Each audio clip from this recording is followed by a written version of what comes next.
With a few notable exceptions that I will spare you because I'm on good behavior today, and as we've all heard, there are children in the room. I have loved almost all of my professors and virtually every minute of school, especially my time in the criminal defense clinic. Law school has brought me from helplessness to empowerment, although I have also discovered it's not as simple as that.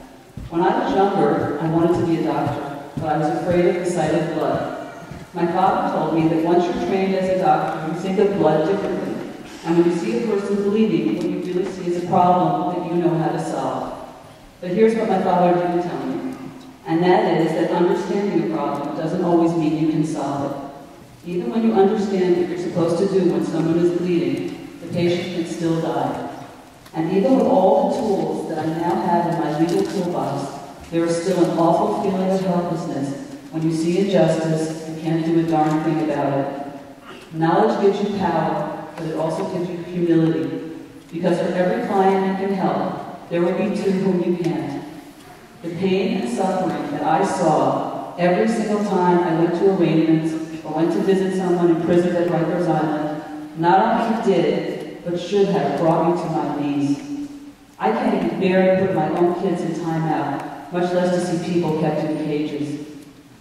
But one of the most amazing aspects of my law school experience has been the sense of camaraderie that came from sharing those feelings with a group of compassionate and empathetic students and professors.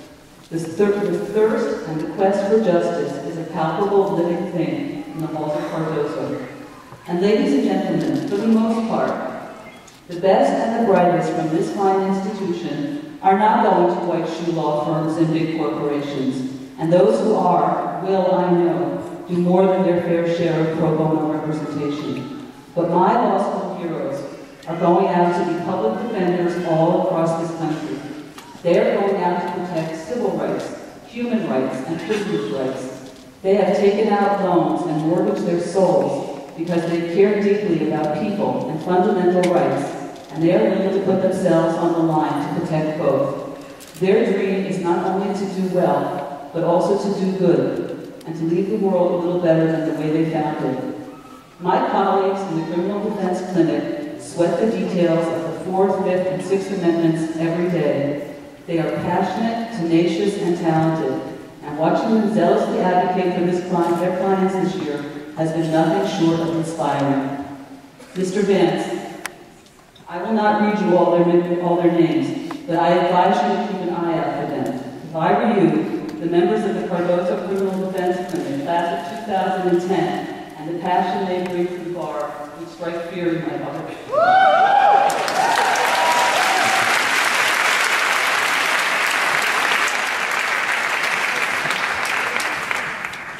Although I have been to no other law school and have no true basis for comparison, I believe that this passion is unique to Cardozo, and I will tell you why. For many of you, the fact that you landed up in a law school that is under the auspices of Yeshiva University was just serendipity. Going to a so-called Jewish law school meant nothing more than having to eat kosher pizza. But actually, I think it means something much more.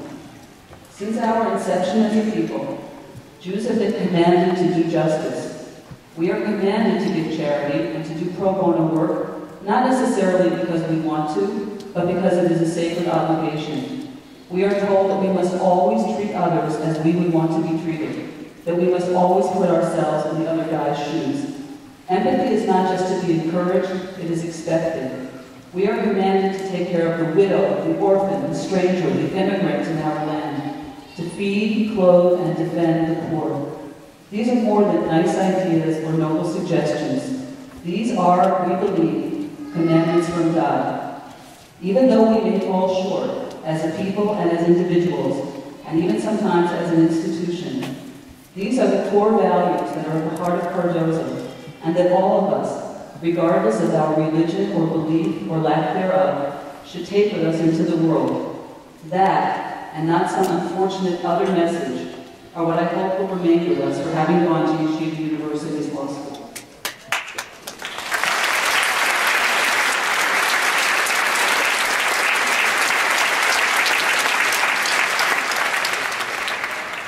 At the beginning of this speech, I I promised that I would share some lessons with you from my own journey. But actually, when it comes down to it, I have only one lesson, and it may be too discouraging for graduation, a day of such hope and promise. Nonetheless, the truth as I know it and have lived it is this, that you just can't have it all.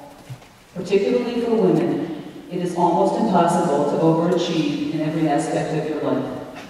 Although I fully hope and expect to have a glorious career as a defender, I know that it takes many years to get up to speed. By the time I earn my stripes, I'll be ready for retirement, and that's if I'm lucky. And I don't say that lightly. My father, Erwin Yanskin of blessed memory, a marathon runner, only 7 years older than I am now, died running in a race almost 23 years ago. No one knows better how short and precious life really is than those of us who live our lives still endeavoring to make him proud. I gave up any chance I might have had for legal greatness by postponing my education for so long. Very few, if any of you, made the same choice. But keep in mind that if you strive for greatness and success in your career, you may have to forego other things that are equally, if not even more important. As all of us who have taken Con Law 2, especially if you were lucky enough to have had Professor Reiner, know,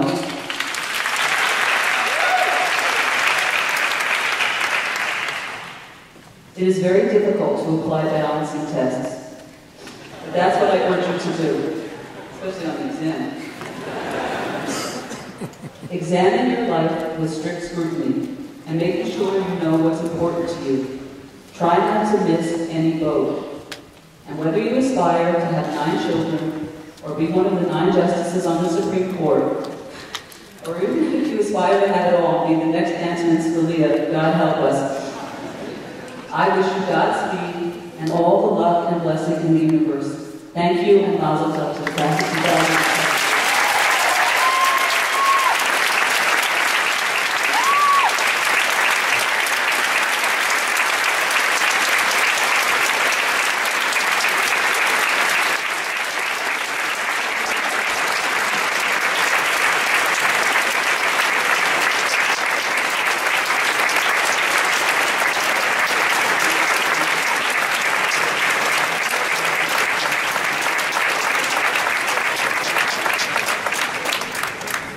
Each year, the graduates honor select members of the faculty and administration. Would SBA President Tiffany Ansley please come forward to announce the award?